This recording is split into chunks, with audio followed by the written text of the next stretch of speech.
Hi guys, this is Akanksha Rana from Divine Institute for Judicial Services. As we all know that AIB is around the corner, right? It's All India Bar Examination. And the good news is that हमारे अब last year वाले बच्चे भी जो appear हो रहे हैं, they can enroll themselves for the all India bar examination. पहले तो आपको अपनी 5 साल की या 3 साल की लॉ खत्म करके करना पड़ता था and that was mandatory, but now if you are in your last year and then now you can appear, right?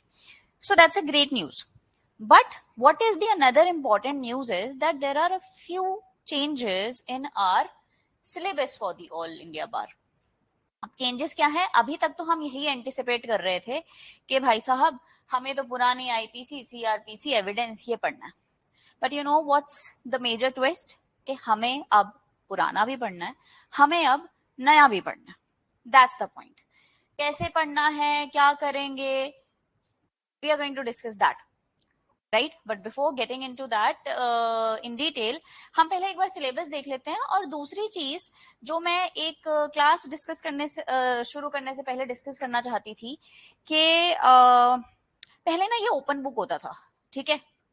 Open book कैसे था कि बच्चे नोट्स क्या, बुक्स क्या, bare acts, everything they used to get, right? When I appeared, somebody bought a trolley full of notes and books and everything. तो पहले तो ये इतना ज्यादा ओपन बुक था. फिर इन्होंने कहा कि सिर्फ बैरेक्स ला सकते हो. फिर उन्होंने कमेंट्रीज भी बंद कर दी. तो अब करंट सिनेरियो ये है कि हम ये जो सारा सिलेबस है इसके सिर्फ और सिर्फ बैरेक्स लेके जा सकते हैं, जो भी विदाउट कमेंट्री होने चाहिए. तो दूसरा क्वेश्चन अराइज होता है कि मैम जो हमने क्या मार्क किए हुए हैं, थोड़े बहुत बैरेक्स हाईलाइटेड हैं, पेंसिल से थोड़ा बहुत लिख रखा है, वो भी नहीं अलाउड होगा? आई डोंट थिंक कि वो उसके ऊपर सीन क्रिएट करते हैं. सीन किस पे क्रिएट होता है जी? जहां पे हमारे पास बड़ी बड़ी कमेंट्रीज होती हैं, right?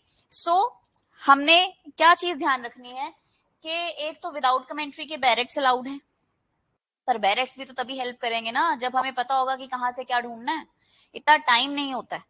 So many questions, luckily we do not have a negative marking in that, but again in order to figure out कि इस question को locate कहाँ करना है, हमें अपना टाइम यूटिलाइजेशन आनी चाहिए और हमें पता होना चाहिए कि कौन सा टॉपिक कहाँ पे लोकेट कर रहा है बैरेक्ट के अंदर, right? So this is your evaluation. आपके यही सब्जेक्ट्स हैं. सो मेजर तो है ही है, चलो, constitution, BNS, BNSS, BSA, CPC, ADR. तो ये सारे के सारे सब्जेक्ट से आपको क्वेश्चन आएंगे. कितने कितने क्वेश्चन आएंगे, all of it has been given. But today's topic is the IPC. अब ये जितना इजी लगता है कि अच्छा ओपन बुक है कर लेंगे, पिछली बार आई गेस 1 लाख से ऊपर एप्लीकेंट्स थे, right? I guess 1.25 lakh 1.5 lakh कितने भी थे, उसमें से 70,000 प्लस बच्चे फेल हुए, right? And there was a writ also कि आप प्लीज सर कट ऑफ कम कर दीजिए जनरल की और रिजर्व्ड कैटेगरीज की. And surprisingly what our CJI said कि एआईबी का पेपर है, अगर हम 35 या 40 इतने मार्क्स भी नहीं ला सकते तो हम अच्छे लॉयर्स कैसे बन सकते हैं? So they refused to lower down the cut off and they said कि प्लीज पढ़ लो. तो देखो पढ़ना तो पड़ेगा. कैसे पढ़ना है, कैसे हमने स्मार्टली अपने बैरेक्स को यूटिलाइज करना है, for that I am there. I will help you out with that, right? So for today's topic we are going to refer to the Indian Penal Code. अच्छा, अब जिनको पुराना नहीं आता, नया तो क्या ही देखेंगे.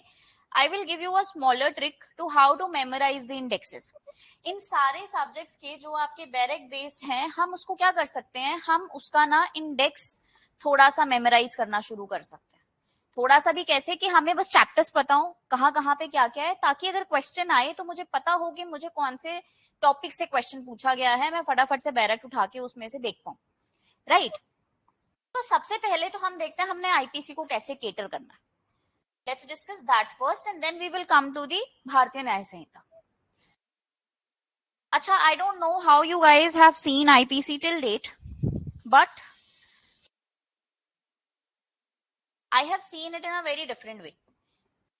आप ये देखो, हमारे पास आईपीसी में टोटल 23 चैप्टर्स थे, करेक्ट। अब इसमें से आप देखो, इसको हम डिवाइड करते हैं दो पार्ट्स में, one is your general and one is your special. General वो बातें हैं जो जी पूरी आईपीसी पे यूनिफॉर्मली अप्लाई हो जाती है, करेक्ट। सबसे पहले कहते इसकी एप्लीकेबिलिटी, पूरी की पूरी आईपीसी पूरे इंडिया पे अप्लाई होती है। इसमें हमारे पास 2019 का स्टेट रीऑर्गेनाइजेशन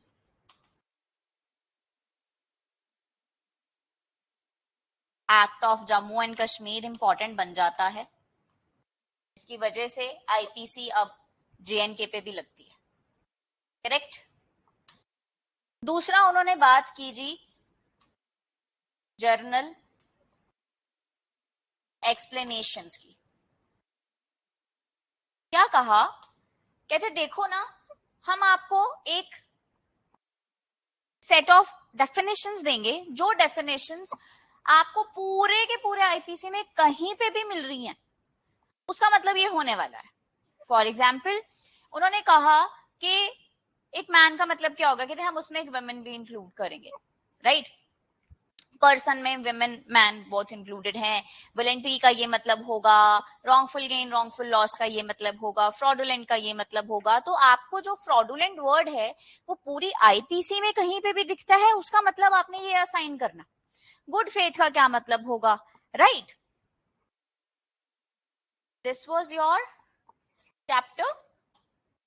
मैं चैप्टर्स बाद में लिखूंगी डिफरेंट पेन से, पहले हम देख लेते हैं क्या है। तीसरी बात उन्होंने की जी जर्नल एक्सेप्शंस की। जर्नल एक्सेप्शंस माने देखो ना, एक्सेप्शन वर्ड यूज किया गया है, वहां पे डिफेंसेस वर्ड यूज नहीं किया। उन्होंने कहा देखो कुछ सर्कमस्टांसेस ऐसे होंगे जहां पे जो आप एक्ट कर रहे हो ना, हम ये नहीं कह रहे हैं कि वो सही है, आपने जो एक्ट किया है वो गलत है, बट अगर आप एक्ट इन सर्टन सर्कमस्टांसेस में करते हो जो हम आपको बताने जा रहे हैं, हम आपकी कोई लाइबिलिटी अराइज नहीं करेंगे।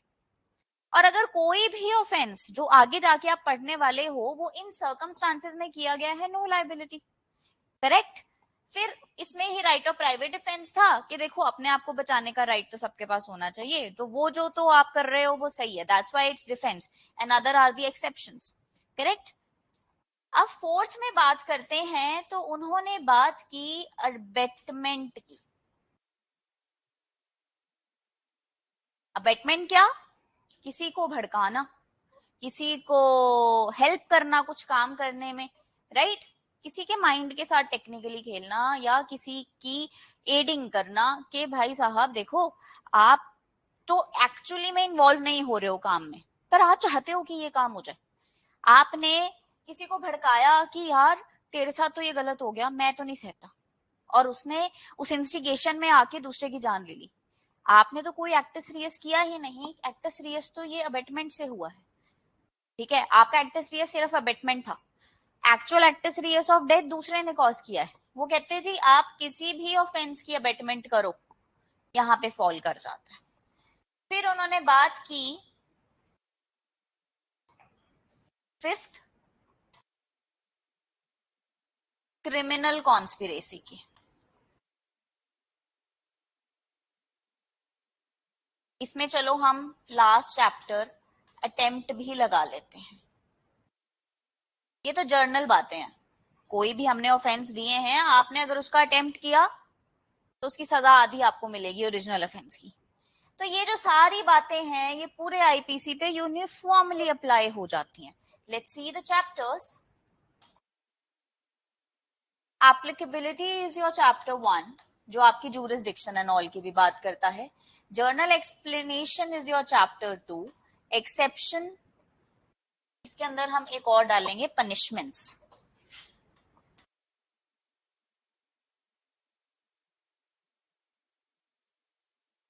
जो कि हमारा चैप्टर 3 बात करता है।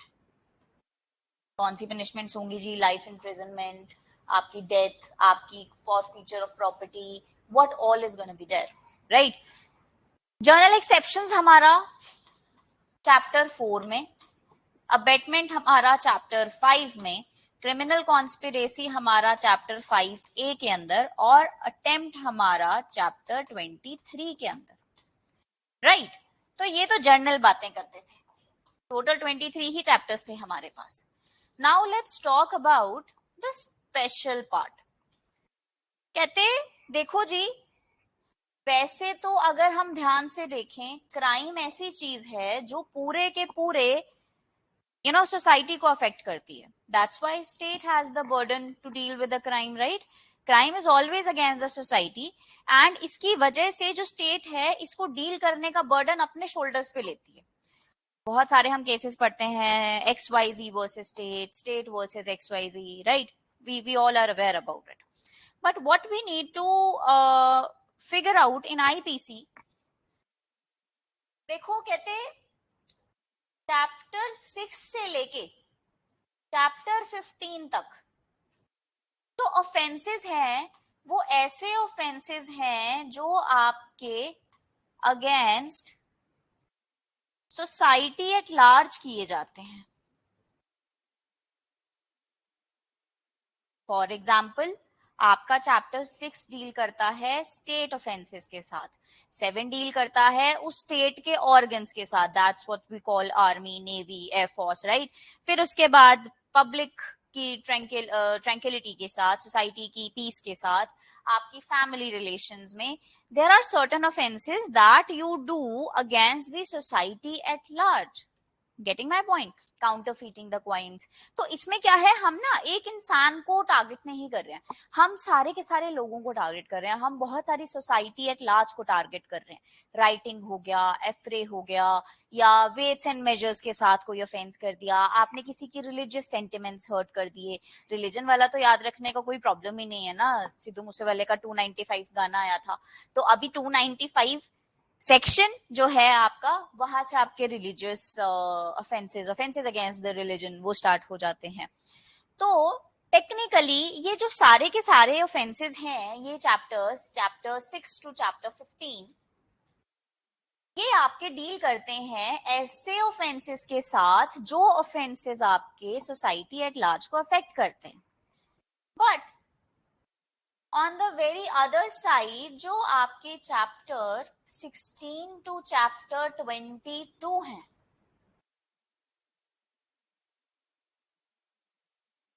वो वाले ऑफेंसेस हैं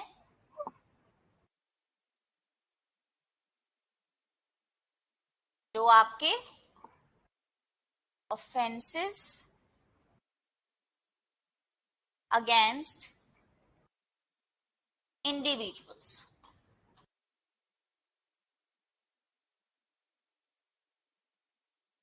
अब इसमें देखो कैसे, चैप्टर 16 आपका बात करता है offences against the body, right? Murder, rape, wrongful restraint, wrongful confinement, ये जो चीजें हैं ये हम सोसाइटी एट लार्ज के अगेंस्ट कैसे कर सकते हैं? मर्डर तो एक इंसान का करते हैं, कहते हैं ये जो ऑफेंसेस है ना, ये तो सारे होते तो इंडिविजुअल के खिलाफ हैं, पर इसका जो अफेक्ट है वो सोसाइटी के ऊपर होता है. अब we all are aware about that RKG rape case, right? Being a girl, you'll be able to relate more, and if you're a guy, you'll be more concerned about your sister. ठीक है, वो time से आ रही है, नहीं आ रही है, आजकल जमाना खराब है. ऑफेंस एक लड़की के खिलाफ हुआ है, वो भी west part of the India, right? पर उसका इफेक्ट देखिए आप, पूरे के पूरे इंडिया के ऊपर पड़ा है. चाहे कोई भी ऑफेंस हो, मर्डर हो, रॉबरी हो, डेकोइटी हो, कुछ भी हो, ये होती तो एक अगेंस्ट ह्यूमन के खिलाफ है, एक इंडिविजुअल के खिलाफ होता है. बट पॉइंट इज कि इसका इफेक्ट पूरे सोसाइटी पे होता है. 16 आपका ह्यूमन बॉडी से डील करता है, 17 आपका प्रॉपर्टी से डील करता है, 18 आपका डॉक्यूमेंट से डील करता है. तो ऐसे ऐसे हमारे पास जो ये सारे ऑफेंसेस हैं वो डील करते हैं हमारे इंडिविजुअल के अगेंस्ट. अब ये डिटेल में क्या है, we will discuss in the later class, correct? तो ये तो हमारा जो एक फ्रेम था वो था पुरानी आईपीसी का. कैसे याद करना है, कहां तक याद करना है, that I will let you know, correct?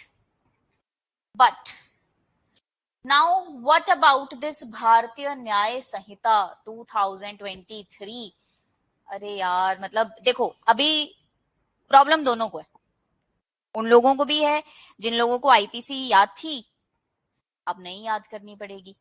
Correct, मुझे आईपीसी अच्छे से आती थी, अब मेरे को दोबारा से भारतीय न्याय संहिता याद करना पड़ेगा। बट जिनको प्रॉब्लम की आईपीसी भी नहीं आती, मैम ये भी तो याद करना पड़ेगा, देखो एआईबी के लिए तो दोनों ही याद करने पड़ेंगे, तो पढ़ना तो पड़ेगा ही अंडर ऑल द सर्कमस्टांसेस।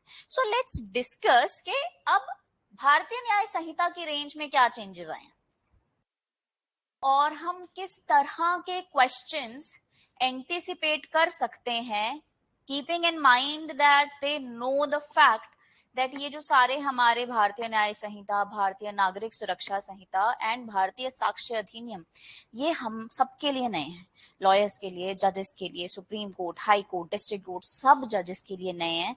तो are they going to target the section based? I don't really think so. And even if they do, we do have the barracks with us. Am I right? कि अगर वो कहें कि हाँ ठीक है आपको बैरक लाना अलाउ किया है, हम आपसे सेक्शंस पूछेंगे, तो टाइम भी तो इम्पोर्टेंट है। And one more thing that I wanted to tell you, that what we do is, हम सारा का सारा अपना ना क्वेश्चन पेपर मार्क कर लेते हैं और फटाफट से एक्साइटेड होते हैं कि नेगेटिव मार्किंग नहीं है, जल्दी जल्दी मार्क कर देंगे, अपने क्वेश्चन पेपर पे मार्क कर लिया। Always start reading your the options from D, नीचे से अपने ऑप्शंस पढ़ने शुरू करो, क्योंकि हमें कई बार पहला ही आंसर सही लगता है और हम एक्साइटमेंट में ना ए मार्क कर देते हैं। तो आपने अपनी ओएमआर शीट, अपनी जो पहले क्वेश्चन पेपर है उसकी मार्किंग सिर्फ 1.5 आवर के लिए रखनी है, कि जो लास्ट का हमारा आधा घंटा बचेगा उसके अंदर हम सिर्फ और सिर्फ अपनी ओएमआर मार्क करेंगे। बिकॉज समटाइम्स व्हाट हैपेंस, हम पूरा का पूरा अपना पेपर मार्क कर लेते हैं पर हमारा जो है ओएमआर रह जाती है। So what's the point of that? Correct. तो इसमें हम कैसे क्वेश्चन एंटिसिपेट कर सकते हैं? रैशनली स्पीकिंग कॉन्सेप्ट बेस्ड आ सकता है 100%, इलस्ट्रेशंस वगैरह, ठीक है, वो आपसे इलस्ट्रेशन डाल देंगे और कहेंगे बताओ क्रिमिनल लायबिलिटी क्या है, 10 क्वेश्चंस आने हैं इसके अंदर से, है ना। It it it holds 10% of your examination, तो it I think it makes a good substantial amount, right. तो section based, yes, concept based, certainly landmark judgements भी आपसे पूछ लेते हैं कभी कभी। तो हम अभी क्या करेंगे, हम काम इस पे करेंगे कि अगर हमने फटाफट से देखना भी है बैरेक्स में, तो हमें पता होना चाहिए कहाँ पे क्या देखना है, राइट। देखो पहले प्रीलिमिनरी, वही जर्नल बातें आपकी सेक्शन 1 से लेके 3 तक डील करती हैं। पनिशमेंट्स में आपकी सिर्फ एक नई चीज ऐड की गई है, जो है आपकी कम्युनिटी सर्विस, कि जो भी आपकी सजाएं जो छोटे थोड़े लेस सीरियस ऑफेंसेस हैं, उसके लिए जज क्या कह सकता है कि जाओ किसी हॉस्पिटल में सर्व करके आओ, जाओ आप किसी ओल्ड एज होम में सर्व करके आओ, that's a community service, right. General exceptions, they are same, they are no different at all, बिल्कुल सेम है। इसमें से कॉन्सेप्ट आ जाए, इसमें से अलग चीज क्या पूछ सकते हैं, बस हमें सेक्शन, दैट्स ऑल। क्योंकि अगर हम जर्नल एक्सेप्शंस वैसे भी पढ़ते हैं तो आईपीसी की और बीएनएस की सेम है। अब ये देखो ना, अच्छी चीज इसमें क्या की, अबेटमेंट, क्रिमिनल कॉन्स्पिरेसी और अटेम्प्ट, ये क्या है, ये इनडायरेक्ट और इनकम्प्लीट ऑफेंसेस हैं, इसको एक ही कैटेगरी के अंदर डाल दिया। अटेम्प्ट पहले हमारे पास लास्ट चैप्टर में 23 चैप्टर में एग्जिस्ट करता था, अब उठा के उनको इसको इनके भाई लोगों के साथ बिठा दिया। पहले भी ऐसे ही होना चाहिए था, बट चलो ठीक है, now they have done it. Now कहते सारे के सारे ऑफेंसेस जो विमेन और चाइल्ड के खिलाफ थे वो हमने एक चैप्टर के अंदर डाल दिए गए हैं। अगर आपने कभी अपने उसमें पढ़ा हो तो आपके ह्यूमन बॉडी ऑफेंसेस के अंदर एक हेडिंग थी 312 से 318, ठीक है, वो बात करती थी आपके मिसकैरेजेस के लिए। मिसकैरेज में क्या था कि बच्चे के अगेंस्ट भी ऑफेंसेस थे और विमेन के अगेंस्ट भी ऑफेंसेस थे। आपने बच्चा मार दिया तो ये सजा है, आपने मिसकैरेज करते हुए विमेन को मार दिया तो ये सजा है। उसकी डिमार्केशन कर दिया उन्होंने। क्या किया है, कहते देखो मिसकैरेज किया ये विमेन के खिलाफ, ऑफेंसेस अगेंस्ट चिल्ड्रन, अब जो हमने exposure and abandonment of a child हमने वहां पे आई गेस 318 में पढ़ा था, वो अब इस हेडिंग के अंदर आ गया, ठीक है। तो आपके sexual offences A to Z, इसमें कुछ ऑफेंसेस ऐसे हैं जो इन्होंने अब आपके जेंडर न्यूटर कर दिए हैं, जैसे कि वॉयरिज्म। वॉयरिज्म क्या था कि हम कोई भी आदमी एक औरत को ऐसे टाइम पे देख रहा है या रिकॉर्ड कर रहा है जब वो प्राइवेसी एक्सपेक्ट कर रही है, करेक्ट? कपड़े चेंज करते हुए, लैबोरेटरी यूज करते हुए, anything that she is anywhere she is expecting the what do you call it, privacy, and you are recording her, you are watching her without her consent, correct? And if she gives you the consent to record her, then you are disseminating those recordings without her consent. So what they have done is they have made it very gender neutral. पहले कहते कि ये सिर्फ एक आदमी कर सकता था, अब भी एक सिर्फ औरत कर सकती है. Then is your human body offenses, इसमें hurt, wrongful restraint, criminal force, kidnapping, abduction, slavery and forced labor, ये सारे एक हेडिंग के अंदर डाल दिए. They were पहले उसमें थोड़े scattered. फिर उसके बाद कहते हमने क्या करना था, इन दोनों को प्रायोरिटी देनी थी, इनको उठा के सबसे ऊपर वाले चैप्टर्स में डाल दिया. फिर उसके बाद से अब जो हमने ऑफेंसेस अगेंस्ट द सोसाइटी पढ़े थे वो इकट्ठे कर दिए. State, army, navy, elections. Elections हमारे पास 9A में था, इसका अलग से चैप्टर बना दिया, ठीक है.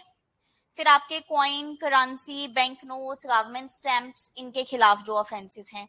Public tranquillity is the public peace, unlawful assembly वाला, राइटिंग वाला, affray, all of that. Offenses by or relating to the public servant, contempt of the lawful authorities, ये perjury वाले offenses थे जो आपके false evidence against the public justice, and public health, safety, convenience, decency, morals, ये जो आपके obscenity वाले थे कि आप कोई भी obscene pictures रख रहे हो अपनी उसमें, बच्चों को दे रहे हो, child pornography, all of that, right? Offenses related to children, religion. अब देखो अच्छी चीज क्या है कि चैप्टर 17 में पहले भी प्रॉपर्टी था, अब भी प्रॉपर्टी है. Theft, extortion, robbery, dacoity, criminal misappropriation, breach of trust, receiving stolen property and cheating. तो ये सारी सब हेडिंग्स हैं. मैंने इसके आगे आगे लिख दिया है कि कौन से सेक्शन के ब्रैकेट्स हैं. And I think just the revision by 2-3 times you will be able to at least figure out on the spot in the examination कि अच्छा ये चीज वहां पे कहीं पे दे रखी थी, चलो फटाफट से रेफर कर लेते हैं, ठीक है.